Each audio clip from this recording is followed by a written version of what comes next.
We are going to start with communication process. In order to develop a deep understanding of the subject of communication, it is important that everyone understand the complete process of communication. Broadly, it has two parts. Now, as we have discussed communication as a process, communication, what is communication, its types, but now we are going to discuss what is communication as a process. We need to develop a deep understanding. We need to go deep into this process कि क्या दूसरी चीजें involve हैं इस process के अंदर. Types तो हमने देख ली, कम्युनिकेशन क्या होती है हमने देख ली, नॉन वर्बल, वर्बल, रिटर्न, और जो है तो इसकी इंपॉर्टेंस देख ली. बट अब इसके प्रोसेस में क्या चीजें शामिल हैं? सेंडर पार्ट एंड इसको कहते हैं प्रोसेस एट कम्युनिकेटर्स एंड, और जो दूसरा है रिसीवर पार्ट, उसे ये भी कहते हैं communicative process at communicates and. So this process have been communication process has been divided into two major parts.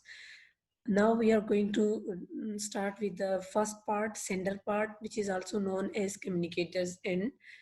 Means why this process is written earlier before than receiver part, because if someone is going to send the message, then the receiver will get it. पहले हमारे पास sender ही आएगा, फिर next पे हमारे पास receiver आएगा.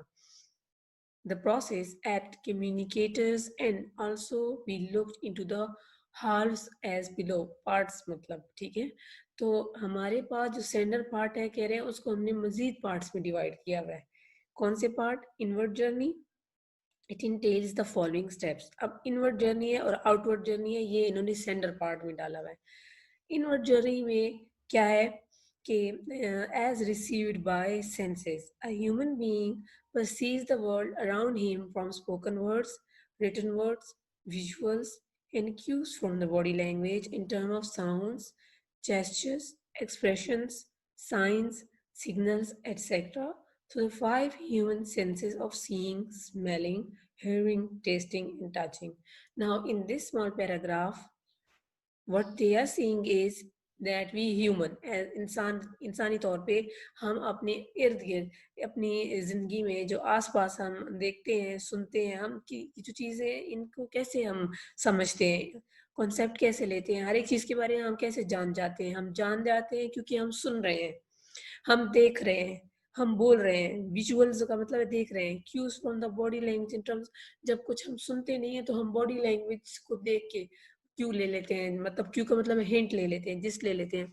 तो हमारे आसपास जितनी भी चीजें हैं उसको समझते हैं, परसीव करते हैं, अंडरस्टैंड करते हैं. खुद बोल के जब हमें समझ नहीं आती तो हम बोलते नहीं है कि हमें समझ नहीं आई, तो हम इस तरह से समझने की कोशिश करते हैं, लिख के, सुन के, ठीक है, और सूंघ के. अगर आपको लेट्स सपोज ऐसी गेम्स भी होती हैं जब आपको कोई चीज़ दे आंखें बंद कर दी जाती है और कहती हैं कि सूंघ के देखो कि कौन सी चीज़ है, तो हम कैसे पता लगाते हैं? सूंघने से. तो अब ये सब चीज़ें हमारे पास किस चीज़ में शामिल होती है? सेंसेस में. हमारी देखने की, सुनने की, बोलने की, सूंघने की, टच करने की, ये सारी जो चीज़ें हैं जिसकी वजह से हम बाकी चीज़ों को समझते हैं, बूझते हैं, तो ये हमारी सेंसेस की वजह से मुमकिन है. Sense of seeing, sense of smelling, hearing, testing, touching, ये सब वो चीज़ें हैं.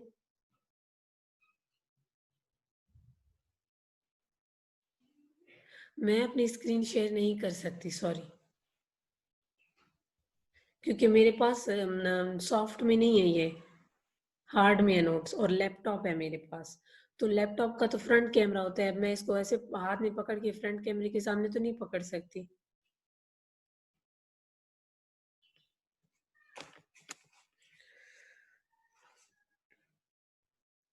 These are external sense, five senses. ये इब्राहिम, अगर कि आपके पास नोट्स है तो ग्रुप में तस्वीर भेज दे, और अगर नहीं था तो मेरी क्लास से पहले ही आप कह देते कि हमारे पास नोट्स नहीं है, ताकि वो पिक्चर भेज देता.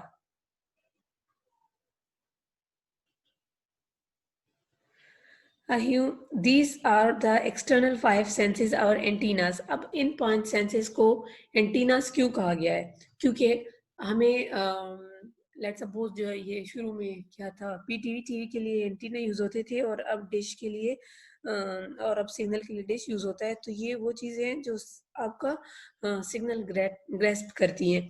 अब हमारे जो 5 सेंसेस हैं ये हमारे एंटीना है. हमारे एंटीना कैसे हैं फाइव सेंसेस कि ये हमारी हेल्प करते हैं सुनने, समझने, देखने में, टेस्ट करने में, टच करने में। इनके बगैर हमें कोई सिग्नल नहीं मिलेगा, हमें कोई मैसेज समझ नहीं आएगा। अगर हम सुन नहीं सकते हैं, हमारे सुनने का एंटीना खराब है, तो हम क्या करेंगे? कोई मैसेज भेज रहा होगा, भेजता रहेगा, बोलता रहेगा, क्योंकि हमें तो कोई फर्क ही नहीं पड़ेगा। However, ultimately, senses only capture feeling, images, and convey them to human brain, which is main receptacle of what is perceived by five senses. कह रहे हैं कि five senses का तो हमें पता चल गया कि ये हमारी काम करती हैं, ठीक है। लेकिन अब हमारी फाइव सेंसेस जब किसी चीज़ का मैसेज ले लेती हैं, तो इसके बाद क्या होता है? ये कह रहे हैं इसके बाद ये होता है कि ब्रेन तक जाता है। Brain is the final रिसेप्टिकल of each and every information. जब हम किसी आग पे हाथ पकड़ते हैं, तो हमारे जल्दी से हाथ हटा देते हैं, ब्रेन में मैसेज जाता है हाथ हटा दो, क्योंकि आग है और आग जलाती है। Now the message is interlinked with the sense of touch, ठीक है। जब हम टच करते हैं, हमें गर्म लग रहा है, वही सेंस हमारे ब्रेन तक रिसेप्टिकल हो पहुंचाती है। तो कह रहे हैं इवेंचुअली बिल आखिर आपकी तमाम जो सेंसेस हैं, वो उनका रिसेप्टिकल कौन है, रिसीवर कौन है? आपका अपना brain. This is why, sorry, that is why that it is said that it is not the eyes that see, but brain. It is not the nose that smells, but it is the brain. It is not the ears that hear, it is the brain. It is not the tongue that tastes, it is the brain. It is not the skin or hands that feel, it is the brain. There is a deep concept. Deep concept से मुराद ये है कि अब हमें कह रहे हैं कि ये हमारी नाक नहीं है जो सूंघ रही है, ये हमारा जहन नहीं है, सॉरी, ये हमारी आंखें नहीं है जो देखती है, ये हमारा जहन है। अब कैसे? Let's suppose if you believe something, believe in anything, अगर आप उस चीज को पहले से ही माइंड में रख के बैठे हैं, पहले से ही परसेप्ट करके बैठे हैं, जैसे कि कुछ स्टूडेंट अपने माइंड में ये रख के बैठे हैं कि ऑनलाइन क्लासेस है ही फजूल, इसमें हम सीख ही नहीं सकते, वो जो है तो अटेंटिवली ना बैठते हैं, ना सुनने की कोशिश करते हैं। तो कह रहे हैं कि ये आपकी आंखें नहीं है कि जो नहीं जो देख रही हैं, बल्कि आपका ज़हन है जो देख रहा है। मतलब आपका ज़हन जो देखना चाहता है, अब आप जो देखना चाहते हैं, आपको वही नज़र आएगा। जैसे कि अगर आपका फ्रेंड है, वो आपको कोई सरप्राइज़ दे रहा है और वो जो है तो आपसे कुछ डिस्कस नहीं करता, शेयर नहीं करता अपनी करंट एक्टिविटीज़, और इससे पहले वो कर रहा था, तो आपका ज़हन ये मानने को तैयार हो जाएगा कि यार ये कुछ कर रहा है, ये मेरे खिलाफ कोई प्लानिंग कर रहा है। असल में आपका ज़हन आपको वो समझा रहा है, देखना आप चाहते ही नहीं है कि यार असल में चीज़ क्या है। इस तरह से ये पाकिस्तानी ड्रामा भी आजकल शुरू हो गए, इंडियन ड्रामा में भी होता था कि वो जो है तो जो देखना होता था वो नहीं देखते थे, और जो नहीं सुनना होता था वो सुन लेते थे, और आधा सुन के चले जाते थे, वही उनके लिए सच होता था। तो कहने का मकसद ये है कि हम पहले से ही जो बात होती है उसको अपने ज़हन में फिट कर देते हैं और उसी के मुताबिक चल रहे होते हैं कि हाँ यही सच है, हम मान के बैठे हुए होते हैं। अब देखिए, it's not the nose that smell, it is the brain. क्यों क्यों कहा गया है कि नाक से स्मेल नहीं आती, आपके दिमाग से आती है? कुछ लोग अक्सर कहते हैं कि तुम सोचो मत कि तुम्हें चोट लगी है, तुम ये मत सोचो कि तुम्हें दर्द हो रहा है, या ये मत सोचो कि यहाँ पे बदबू है, ठीक है।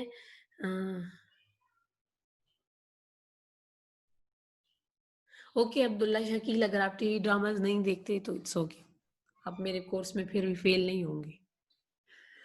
एनीवे, तो ये कहा जाता है कि क्या कह रही थी मैं, कि आपका जो स्मेल है, स्मेल का सेंस है कि आपकी जो नोज है वो, आप एक ऐसी जगह पे मौजूद है, लेट्स सपोज हम केमिस्ट्री लैब ले लेते हैं जिसमें पंजेंट स्मेल है, तो अगर जब आप उस लैब से बाहर आते हैं, स्टिल आपको वो स्मेल फील हो रही होती है। क्यों? आपके जहन में वो आ जाता है, वो फिट हो जाती है, काफी देर तक आपको आती रहती है। ये कोई ऐसी स्प्रे हो, ऐसी परफ्यूम हो जो आपको पसंद ना हो अतर, और कोई आप पे छिड़क दे, तो काफी टाइम तक आपको एक ऐसी स्मेल आ जाती आती रहती है जो आपको पसंद नहीं होती है। क्यों? क्योंकि वो आपके माइंड में रह जाती है। तो कहने का मतलब ये है कि हम जो भी चीजें हैं वो हमारे माइंड से रिलेटेड है, सिर्फ और सिर्फ सेंसेस से नहीं है। हमारे माइंड में जो चीजें रह जाती है, जो हम पे अंदर तक इन्फ्लुएंस करती है, वो जो है तो हमारे लिए मैटर करती है। वरना तो अगर कहते हैं कि ये नोज है जो सिर्फ हमें स्मेल कर रही है, माइंड का कोई काम नहीं है, तो उसी जगह हो स्मेल और गायब हो जाए, लेकिन हमें उसका इफेक्ट बाद में भी आता रहता है। इसी तरह से जब हमारा हाथ जल जाता है तो बात तक जलन होती रहती है, तो उसमें भी दोनों सेंसेस इन्वॉल्व है। हमारा जहन, हमारा दिमाग हमें कह रहा होता है कि यार ये जगह जली है ना, तो अभी चल रही है, इसीलिए चल रही है, ये तुमने हाथ नहीं हटाया ना टाइम पे, तुमने एहतियात नहीं की ना, तो हमारे माइंड में वो प्रोसेस चलता रहता है। This page number 14 for those who are late. All that is captured by the human senses from environment are far from ideal, that is without noise or distraction. हमारा जो आइडियल वर्ल्ड है, हमारी जो ideal thoughts हैं, वो real से, reality से different है। क्योंकि आइडियल जब हम सोचते हैं कि मैं उससे ये बात करूंगा और वो बस मुझे ये वाला जवाब दे दे, और ये बात मेरी समझ जाए तो मेरा काम आसान हो जाएगा, तो अब हम उस वक्त ये नहीं सोच रहे होते हैं ख्याल में कि हमारी जब हम बात करेंगे तो हम कहाँ करेंगे, कोई ऐसी जगह हो जहाँ शोर ना हो, जहाँ लोग ना हो, या मिसाल उस वक्त हम ये नहीं सोचते कि शोर भी होगा, नॉइज डिस्ट्रैक्शन भी होगी। क्योंकि आपकी जो आइडियल है, जो जहन में जो आप ख्याल कर रहे हैं, बना रहे हैं, वो आइडियल है, उसमें कोई शोर नॉइज डिस्ट्रैक्शन नहीं होगी। लेकिन जो आपकी रियलिटी होगी उसमें काफी ज्यादा बैरियर्स होंगे, नॉइज डिस्ट्रैक्शन होगी, शोर होगा। ठीक है। ऑन द कॉन्ट्ररी, इसके बरअक्स क्या होता है, all kinds of distraction intervene. इसके बरअक्स जितने भी मतलब हमारे पास काइंड्स ऑफ डिस्ट्रैक्शन है, डिस्ट्रैक्शन सिर्फ एक किस्म की नहीं है, सिर्फ नॉइस नहीं है, बाकी भी होती हैं। अब नीचे आप जब पढ़ेंगे हेडिंग तो आपको पता चल जाएगा, कह रहे हैं कि जितने भी किस्म की डिस्ट्रैक्शन आ जाती है कम्युनिकेशन में, वो इंटरवीन करती है, मुदाखलत करती है। मैसेज ट्रांसमिशन में to the brain are far from the perfect. अब कह रहे हैं कि वो मुदाखलत करती है मैसेज को ट्रांसमिट होने में, ब्रेन तक पहुंचने में, और ये जो है तो फार फ्रॉम परफेक्ट का मतलब ये है कि आपके मैसेज को बिल्कुल परफेक्ट तरीके से ट्रांसमिट होने से रोकती हैं।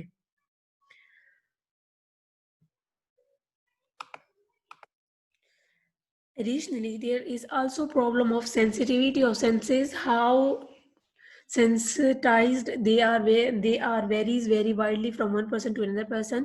कह रहे हैं कि अब सेंसिटिविटी की बात आ जाती है, कुछ लोग ज्यादा सेंसिटिव होते हैं, कुछ नहीं होते हैं, कुछ को ज्यादा जल्दी स्मेल आ जाती है, कुछ को ज्यादा जल्दी जो है तो समझ आ जाती है, कुछ को ज्यादा जल्दी हमारे पास चीजें भूल जाती हैं, कुछ को याद रहती हैं। अब ये क्या कह रहे हैं कि ये पर्सन टू पर्सन वेरी करता है, इंडिविजुअल टू इंडिविजुअल। जैसे उनीब जो है, उनको चीजें ज्यादा जल्दी याद रह जाती होंगी, और जो इनके साथ दूसरे होते हैं उस्मान, उनको चीजें जल्दी भूल जाती होंगी। तो ये पर्सन टू पर्सन वेरी करता है, जरूरी नहीं है कि दो लोग आपस में एक ही जैसे हो। Someone remembers a scene from a movie vividly even after many years, another person cannot recall the scene from a movie few minutes ago। अब कुछ लोग जो हैं वो क्या करते हैं कि अपना मेमोरी के ऊपर वर्क भी करते हैं जब उनको लगता है कि हमारी कमजोर है। लेकिन यहाँ पे कह रहे हैं कि कुछ लोग ऐसे होते हैं जिनको काफी साल गुजर जाते हैं, फिर भी मूवी का सीन काफी अच्छे से साफ सफाई से याद है। लेकिन कुछ ऐसे लोग होते हैं जिन्होंने यस्टरडे एक मूवी देखी है और उसकी सीन उनको ठीक से याद नहीं है। तो ये भी हम इंडिविजुअली वेरी कर रहे हैं, इंडिविजुअली मतलब पर्सन टू पर्सन वेरी कर रहा है कि एक पर्सन दूसरे से डिफरेंट है, एक की मेमोरी दूसरे से डिफरेंट है। आगे आगे दिया हुआ है कि some people can detect a smell from long distance while other could not notice it even when they are passing beside the source beside it source. कह रहे हैं कुछ लोग होते हैं, वही वाली बात जो मैंने आपको पहले बताई है कि उनकी सूंघने की स्मेल और उनकी हिस जो होती है वो बड़ी तेज होती है, वो जल्दी से सूंघ लेते हैं, कोई चीज जल रही हो घर में, या जो है तो इसके अलावा ये तारे वगैरह इनको आग लग जाए, गैस लीक हो रही हो। लेकिन बाकी लोग होते हैं उनको इतनी जल्दी स्मेल नहीं आती, कुछ जल भी रहा हो तो। फ्रॉम पासिंग बिसाइड सोर्स का मतलब ये जो जगह से बू आ रही होती है उससे गुजर भी जाएंगी, फिर भी उनको समझ नहीं आएगी। Some singers can hear a small variation in the very in a note very clearly while others cannot। कह रहे हैं कि आपका कुछ सिंगर्स को इंटोनेशन का, पैटर्न्स का, मतलब ये जो टोन्स होती हैं पियानो, गिटार, फ्लूट, इनकी इंटोनेशन का हवा में अगर हो इनकी वेव्स तो सफाई से पता चल जाता है, आसानी से पता चल जाता है, बजाय इसके कि बाकी लोगों को उसका अंदाजा हो। दूर से कुछ हल्की सी टोन भी बजे तो उनको समझ आ जाती है। उनकी जो है तो सेंस हियरिंग की बहुत तेज होती है, क्योंकि उनकी प्रैक्टिस होती है इस मामले में। Thus, this process of perceiving is very heavily dependent on the faculty of receivers, and human beings vary very widely in their ability to perceive different sensual inputs। आप कहना चाहते हैं ये कि ये जो हमारे पास परसीविंग की एबिलिटी है, परसीविंग का मतलब है चीज़ें अंडरस्टैंड करने की, रिसीव करने की, समझने की, ये क्या है, किस चीज़ पे डिपेंडेंट है? रिसीवर पे। रिसीवर कितना ज़्यादा एक्टिव है, कितना ज़्यादा एक्सपीरियंस है, कितना ज़्यादा सेंसिटिव है। और इसमें कह रहे हैं ह्यूमन बीइंग की जो एबिलिटी है वो बहुत मैटर करती है कि वो परसीव किस तरह से करते हैं सेंसुअल इनपुट्स को। इनपुट वो है जो आपको मिलता है, आपको आग की गर्मी लगती है, ये इनपुट है, आप हाथ जल्दी से हटा देते हो, ये आउटपुट है।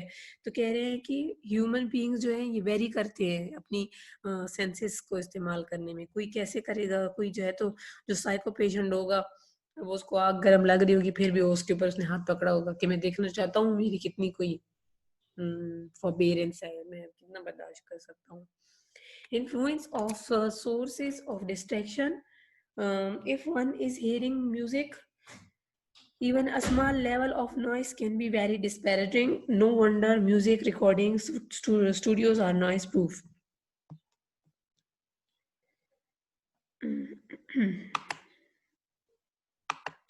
अब तक जो पढ़ा वो समझ आई आप लोग को?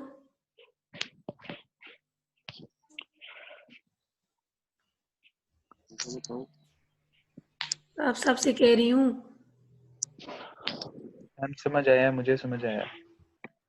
ये जिनको नहीं आ रही थी उनके पास नोट्स नहीं थे, अंधे बहरे रहे हैं कि नॉइज डिस्ट्रैक्शंस की वजह से हमारे पास काफी जो म्यूजिक ऑडिशन होते हैं, सॉन्ग रिकॉर्डिंग्स होती हैं, इसमें काफी लेवल की नॉइस आ जाती है। माइन्यूट किस्म की भी नॉइस हो तो हमें वो अच्छे से क्लियर से सुनाई देती है। इसलिए हमेशा जो सॉन्ग रिकॉर्डिंग स्टूडियोज होते हैं या रेडियो रूम होते हैं वो क्या होते हैं, साउंड प्रूफ होते हैं, नॉइस प्रूफ होते हैं कि बाहर की आवाज अंदर नहीं जा सकती और अंदर की आवाज बाहर नहीं आ सकती। इसी तरह से स्पीच जो है वो नॉइजी सर्कमस्टांसेस मतलब नॉइजी इन्वायरमेंट में दी जाए तो क्या होती आती है, समझना मुश्किल हो जाती है, हमें समझ ही नहीं आती कि क्या बात हो रही है अगर पीछे शोर हो।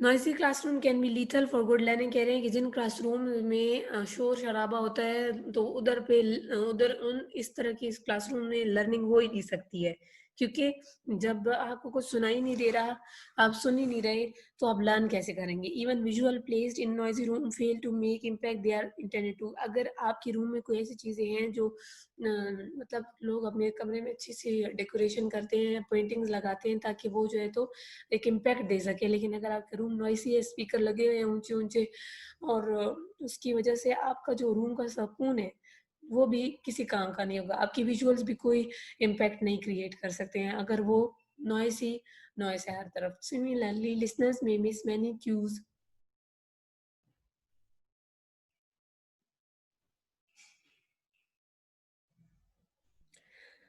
Similarly, listeners may miss many cues from the body language. इसी तरह से जो listeners हैं, स्पीकर जिनसे बात करते हैं, उनको बॉडी लैंग्वेज या आपकी वर्बल भी और नॉन वर्बल भी दोनों की समझ नहीं आती, क्योंकि पीछे बहुत ज़्यादा शोर होता है, तो आपकी कम्युनिकेशन कन्वे नहीं कर सकती वो मैसेज जो उसके लिए वो कम्युनिकेट किया जा रहा होता है। और नॉर्मली क्या होता है, major chunk of the message being delivered, अब हम जो मैसेज अपनी तरफ से डिलीवर कर देते हैं लेकिन आगे से रिसीवर जो है बहुत सारे क्यूज, हिंट्स वो मिस कर जाता है। A shabbily dressed person cannot make a good an impression as well as a well dressed one. कह रहे हैं कि अगर आपको ये लगता है कि सिर्फ एक ही बैरियर है, डिस्ट्रैक्शन है और वो नॉइस है, नहीं, इसके अलावा बाकी जो डिस्ट्रैक्शन है उनमें आ जाता है एक शैबिली मतलब वेल वर्स ड्रेस, जिसको मतलब रफ ड्रेसिंग आपने की हो।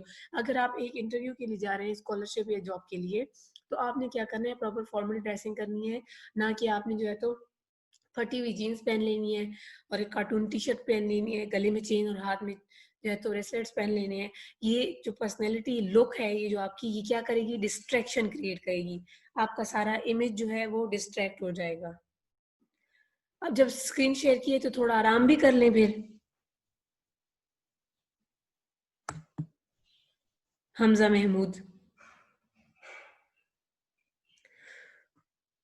तो अगर आपकी ड्रेसिंग सही नहीं है तो वो भी दूसरे लोगों को आपसे डिस्ट्रैक्ट करती है। आपका जो लेट्स सपोज अगर आप बहुत सीरियस है, एबल हैं, वो मैसेज सॉरी वो जॉब हासिल करने के लिए, स्कॉलरशिप के लिए आप क्वालिफाई करते हैं, लेकिन आपकी जो ड्रेसिंग है वो जो है तो आपका पूरा इंप्रेशन ही डिफरेंट क्रिएट कर देती है, अलग चीज मैसेज कन्वे कर देती है आपके बारे में कि ये ना सीरियस बंदा नहीं है, इसको अगर स्कॉलरशिप मिल भी जाए तो लगता नहीं है कि ये कोई पढ़ने वाला बंदा है। तो इसीलिए आपकी जो ड्रेसिंग होती है वो भी काफ़ी हद तक डिस्ट्रैक्शन क्रिएट करती है अगर आप अच्छी वैलिड ड्रेसिंग नहीं करते। If there are too many distraction behind or beside the speaker, the message may fall flat। और अगर स्पीकर जो है लेट सपोज मैं, अगर मेरे पीछे काफ़ी ज़्यादा नॉइस हो, अभी बिल्कुल खामोशी है, आप लोगों को जो सही से बैठ के सुन रहे हैं, जिनके पास सिग्नल क्वालिटी भी अच्छी है, उनको मेरी आवाज़ अच्छी से आ रही होगी, क्योंकि मेरे पीछे ना कोई शोर है, खिड़कियाँ दरवाजे सब कुछ बंद है, क्योंकि ज़रा सी भी नॉइस डिस्ट्रैक्शन इतना इरिटेट करती है सुनने वाले को कि उनका सुनने को दिल ही नहीं करता। अब यहाँ पे है कि अगर स्पीकर की तरफ से कोई भी डिस्ट्रैक्शन है तो आपका मैसेज क्या जाएगा, फेल हो जाएगा। If sorry, the situation is similar to a young man having gone to see a, इसको काट दें, the situation से decide तक। next heading है receiving information by the brain। when information arrives at brain it passes through a kind of sieve that separate out difficult, strange or awkward words and simplifies them into familiar words। आप कह रहे हैं कि आपके brain में जो information जाएगी, store होगी, उससे पहले क्या होगा? सीव का मतलब क्या है? बहुत कम स्टूडेंट्स होंगे जिनको सीव का मतलब पता होगा, ठीक है। लेकिन अब जब मैं कहूँ कि सीव का मतलब है, किसी को सीव का मतलब आता है तो हैंड रेज करें। अब जब मैं कहती हूँ कि इसका मतलब है फिल्टर फिल्टर स्टेन, ठीक है। तो इससे बहुत ज़्यादा लोग अवेयर होंगे, फेमिलियर होंगे, उनको इसका पता होगा कि फिल्टर क्या है, स्ट्रेन स्ट्रेन करना क्या होता है, फिल्टर क्या चीज़ होती है। लेकिन सीव का पता नहीं होगा। ज़्यादा से ज़्यादा 40 की स्ट्रेंथ है तो 5 को पता होगा। अब मेरा मतलब ये है कि जिनको जो नहीं पता और जिनको जो पता है, उनके लिए दिमाग में अलग पोर्शन बना हुआ है। आपके माइंड में फेमिलियर चीज़ें जिनके साथ आप एक्सपीरियंस है, जो जिनको आप जानते हैं, उसका अलग पोर्शन है, और जिनको आप नहीं जानते उसका अलग है। और आपका जो ब्रेन है ये फिल्टर करता है रिसीव होने के बाद इंफॉर्मेशन को। जो चीज़ आप जानते हैं उसको फेमिलियर बॉक्स में लेके जाता है, और जो नहीं जानते वो क्या करता है, स्ट्रेंज या ऑकवर्ड बॉक्स में या डिफिकल्ट बॉक्स में डालता है। क्यों? क्योंकि वो आपको बताना चाहता है। जब स्टूडेंट्स कहते हैं कि ये चीज़ समझ नहीं आई है, अब मतलब ये है कि उनके ये इंफॉर्मेशन स्ट्रेंज या ऑकवर्ड बॉक्स में गई, या फिर डिफिकल्ट बॉक्स में गई है। अब वो जब उसको समझेंगे, कोई लफ्ज़ है वो मुश्किल उसको समझ नहीं आ रही है, अब टीचर से पूछेगा या डिक्शनरी यूज़ करेगा, तो उसे सिंप्लीफाई करने की कोशिश करेगा। अब जब वो सिंप्लीफाई कर देगा, तो फिर वो उसकी आगे क्या है, अपनी फ़ेमिलियर पोर्शन, जब आप समझ जाएँगे किसी चीज़ को सिंप्लीफाई कर लेंगे, जब एक डिक्शनरी में एक मुश्किल लफ्ज़ को देखने के, समझने के बाद, या किसी से पूछने के बाद, या लेक्चर लेने के बाद, जब आपको वो चीज़ें जो पहले समझ नहीं आती थी, जो स्ट्रेंज और डिफ़िकल्ट थी, सिंप्लीफाई हो गई हैं, तो वो आपकी familiar part of your mind में, फ़ेमिलियर पार्ट ऑफ माइंड में स्टोर हो जाएँगी। अब वहाँ स्टोर होने के बाद क्या होगा कि दिस पार्ट और दिस प्रोसेस, अब इस चीज़ को हम क्या कहते हैं, सिंप्लीफिकेशन कहते हैं या एब्स्ट्रैक्शन कहते हैं, कि जब आप किसी चीज़ को अपने लिए आसान करके उसके दिमाग में इमेज बना लेते हैं। अब सीव की इमेज तो किसी की भी दिमाग में नहीं बनी होगी, लेकिन फिल्टर की इमेज बनती है मेरे दिमाग में, वाटर फिल्टर की बन जाती है, स्टेनर की बन जाती है, केमिस्ट्री लैब में एक फिल्टर पेपर होता है उसकी बन जाती है। इस तरह से आप लोग किस डिफरेंट फिल्टर आप लोगों ने लाइफ में देखे होंगे, तो उसकी इमेज बन जाती होगी। तो जब हम इमेज बना के चीज़ को अपने दिमाग में इमेज बनाते हैं, चीज़ को समझने की कोशिश करते हैं, मुश्किल से आसान की तरफ लाते हैं, तो वो जो है तो ऑकवर्ड से, डिफिकल्ट से, स्ट्रेंज से फेमिलियर पोर्शन में आ जाता है, और इस प्रोसेस को हम एब्स्ट्रैक्शन या सिंप्लीफिकेशन कहते हैं। जो इसके बाद हमारे पास इंफॉर्मेशन स्टोर होती है, जैसे ही ब्रेन में पहुंचती है तो स्टोर नहीं हो जाती है, पहले एब्स्ट्रैक्शन और सिंप्लीफिकेशन का प्रोसेस हो रहा होता है हमारे पास। ठीक है, क्लियर है ये यस। सबको?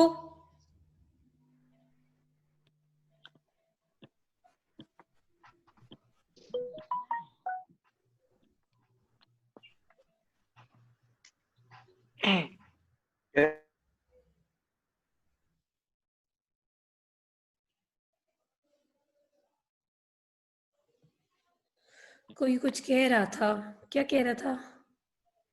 मैं कह रहा था क्लियर है, आप आगे चलें। Okay, Mohammed Ali has raise his hand. Mohammed Ali आप अनम्यूट हो, आप बोलो।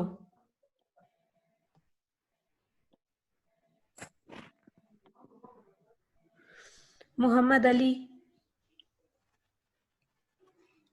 Why you have raised your hand? Rai ji बोलो।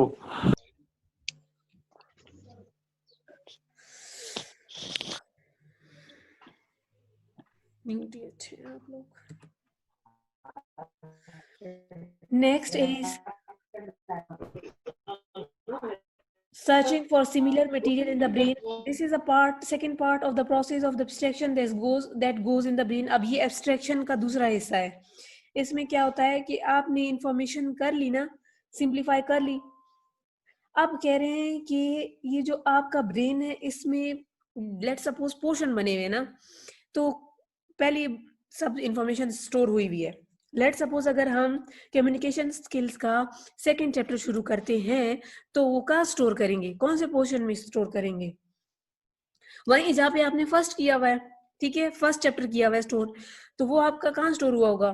एजुकेशन के पोर्शन में, आपके माइंड में, एजुकेशन के उसमें, अपनी स्टडी के पोर्शन में स्टोर हुआ होगा, जिसमें मेरे कोर्स का आपका सब फोल्डर बना होगा आपके माइंड में, उधर स्टोर हुआ हुआ होगा।